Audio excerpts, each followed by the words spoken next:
Hello, thank you so much for jumping in this. We're going to look at Psalm 24. My name is Pastor David Hopper, and we are working through all the Psalms. If you have not been here before, go back. There's 23 before this.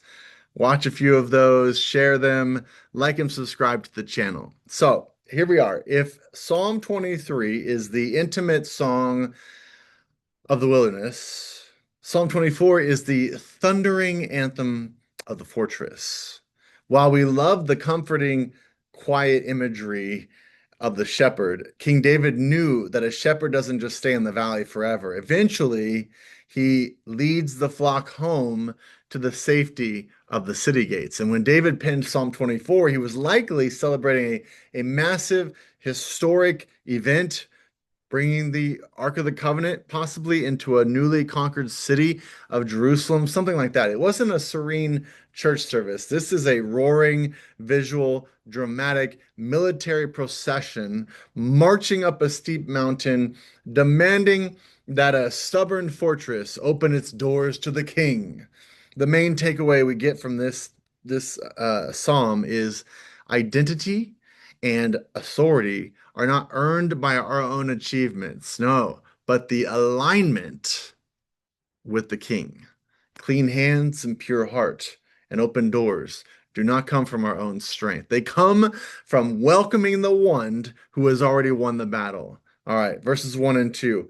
The earth is the Lord's and everything in it, for he founded it on the seas and established it on the waters. Now imagine you're renting a beautiful historic home. You might paint the walls and arrange the furniture and feel entirely in control of the space. But the moment the plumbing bursts or the roof leaks, you realize a very stark reality. I don't own this house. I don't. I gotta call the owner. You're just a tenant. The house is gonna do what the house is gonna do. So in this time, as you relate this, nations believe that different regional gods own different patches of land, right? So we have Baal. He was known for ruling the storms, and the ancient sea monsters, they ruled the deep oceans. Yet all these weird things going on. And David shatters this worldview. He says Yahweh doesn't just own Israel, he owns the whole planet. We're just tenants. We go to God on everything. Anything that happens, there's not a bunch of different gods. You didn't do it. You go to the owner. When there's anything going on, you go to the owner. He founded it on the seas, depicting a master architect that pinned down a stable foundation over a very chaotic, raging ocean. That's the imagery. We carry this intense anxiety, right? Because we act like we're the owners of our own lives. We have to control everything. We stress over owning our career, owning our reputation, owning our future. Everything. We own it and we feel it. And we realize when we realize that God is the ultimate landlord, the pressure flips. I don't own this. I'm not responsible when the roof leaks and something breaks. God is.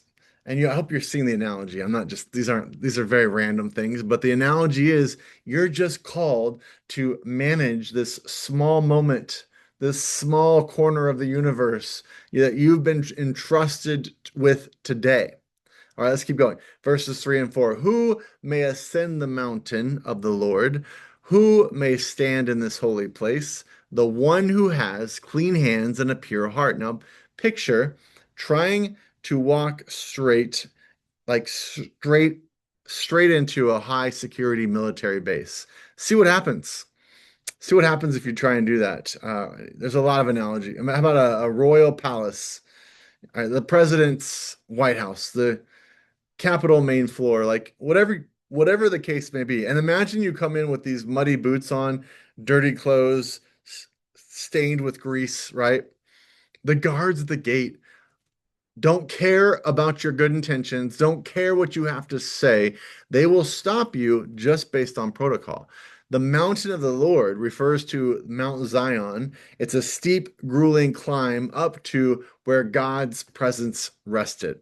That's the imagery again. In ancient times, worshipers had to go undergo this strict physical cleansing ritual before they would even enter the presence of the Lord, before they would even step on the holy ground. So David's using two vivid body parts to explain what God's looking for. Clean hands, that's your external actions. I wrote a whole book about this. If you ever want to read it, 10 Steps Closer to God, check it out. What have your hands been holding on to? Do you have clean hands? Do you have hands of compromise, hidden habits and pettiness and secret behind closed doors in the dark? What do you do with your hands? All right. Then it's a pure heart, your internal motives. Now we're going inside. Why do you do what you do? What is motivating you? What is the passion? What is it all for show or is it genuine? These are the two things that you have to check. This standard is terrifying because if we're honest, none of us none of us probably have clean hands and entirely pure hearts. This is where the visual shifts to Jesus. All right. He's the only one then who has perfectly climbed the mountain with flawless integrity to face the king. When you align your life with him, his hands are clean and his heart is pure. He can show up to the royalty and have full clearance. You don't climb the mountain to earn his presence. You climb because Jesus has already cleared your entrance. Verses 5 and 6 say they will receive a blessing from the Lord. And it goes on to say, such is the generation of those who seek him, who seek your face, God of Jacob. Now, when you think Jacob, think of a child who looks and acts exactly like their parent. They walk with the same stride, they use the same expressions, they carry the family name with pride. When you walk into the local store, the owner goes, "Oh, yeah, you're Jacob's kid, aren't you? Come on in. Yeah, no problem." Well, when David mentions the God of Jacob, he was famously none of that. He was a deceiver, he was a runaway, a deeply flawed person. Yet, God proudly called himself the God of Jacob, the flawed one, right? The one that didn't have such a great past, transforming him from a trickster into a prince. Seeking God's face means wanting him, not just what he can give you. The world tells you that your value is the sum of your mistakes. God says your value is determined by whose face you are seeking. When you turn your attention away from your failures and look at him, a family resemblance begins to take root. Blessing isn't a physical reward, it's the security of knowing exactly whose family you belong to. You've already had the gate cleared. The way has been set open, not because of what you did, but because of who you put your life into. Verses 7 through 10. Lift up your heads, you gates, be lifted up, you ancient doors, that the King of glory may come in. Who is the King of glory? The Lord strong and mighty, the Lord mighty in battle. To understand this climax, imagine an ancient walled city that's under siege. The massive ironed, reinforced wooden door, the gate, it's tied up tight, it's bolted into the stone, which is probably 15 feet thick, that stone. The citizens inside are terrified. They're listening to the crashing sounds of war outside, and suddenly the battle ends, and you hear a triumphant blast from the valley. It's their king. He's returning victorious from the battlefield. We have won.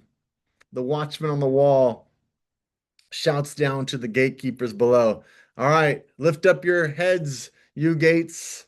You can open the gate now. In ancient cities, some of these massive gates, they wouldn't swing outward. They were these heavy doors that you had to literally hoist up and down. And that's what he's saying.